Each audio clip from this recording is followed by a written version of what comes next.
Hey everyone, welcome to the Friday, April 14th version of the Northwest Quadrant Wealth Management e-news.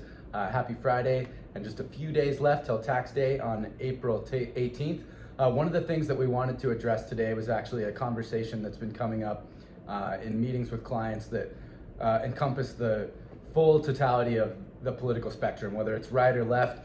It seems like the demise of the US dollar has been a narrative that's been picked up from mainstream media outlets on both the right and left. And so we've been having that conversation so much, we wanted to briefly address it. One of the things that's most important to actually realize is the dollar's importance in trade-weighted currency and trade-weighted flows hasn't actually changed over the last 20 years. So for all of the news stories over the last couple weeks of trade settlement being done between different countries and local currencies, that amount of trade is the same.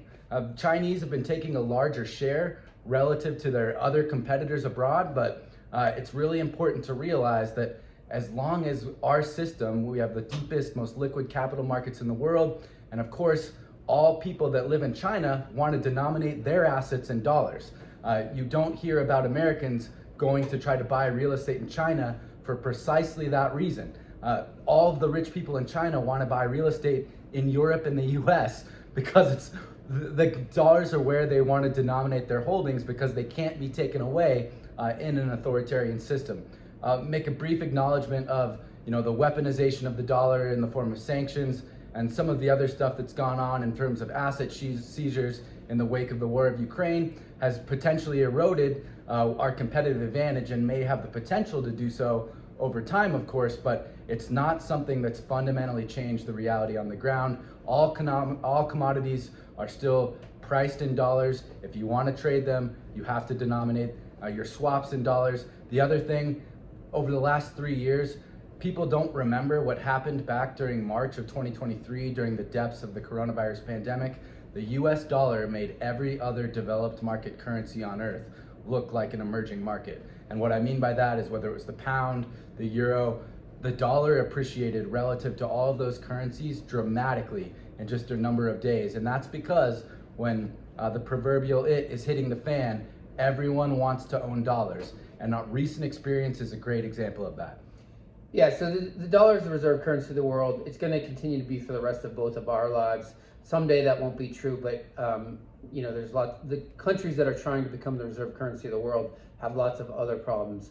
And as proof is that when things get volatile around the world, when we have banking crises, when we have oil embargoes, when something bad happens around the world, people buy treasuries, U.S. treasuries en masse, and so we are the sort of best house in a bad neighborhood, and that continues to be true and will continue to be true.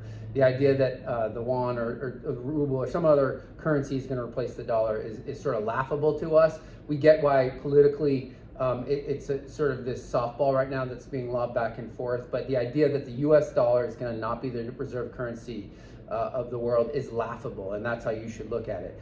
Instead of what people get focused on these sort of secondary, ancillary things that seem really important, and of course people make in some cases good cases for why the dollar is not going to be the reserve currency. We just think those are laughable, and so you get focused on something over here when the reality is what you should be focused on as an investor here in the United States is the companies that make up the market. So stop focusing on the market and think about these great businesses, global businesses, franchises that over time will earn more money. So I always use the example with a lot of you of Costco here on the east side of Bend.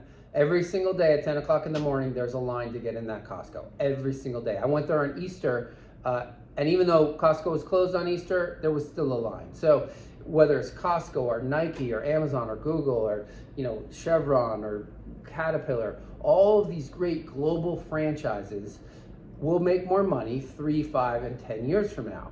And guess what? That will make their stock price trade higher.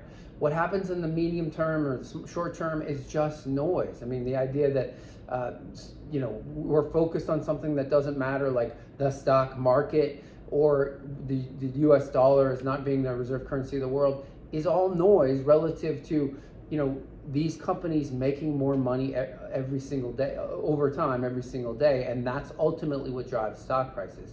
So focus on the businesses. Think about these great businesses making more money over time. In the short term, the stock price is going to move all over the place based on noise. But at the end of the day, it gets measured on earnings, and earnings will grow over time. Of course, in recession, earnings decline and stock prices decline. But over your investing lifetime, those earnings continue to increase. And our most successful clients in our practice understand that, and they stay invested no matter what. And they have been richly rewarded by good returns that have been delivered by stock prices. That's going to be true out into the future. So as always, if you have questions about your situation or your account, give us a call at the office, 800-743-0988, or you can send either one of us an email, Josh or Tyler at northwestquadrantwealth.com. We'll see you back here in 2 weeks.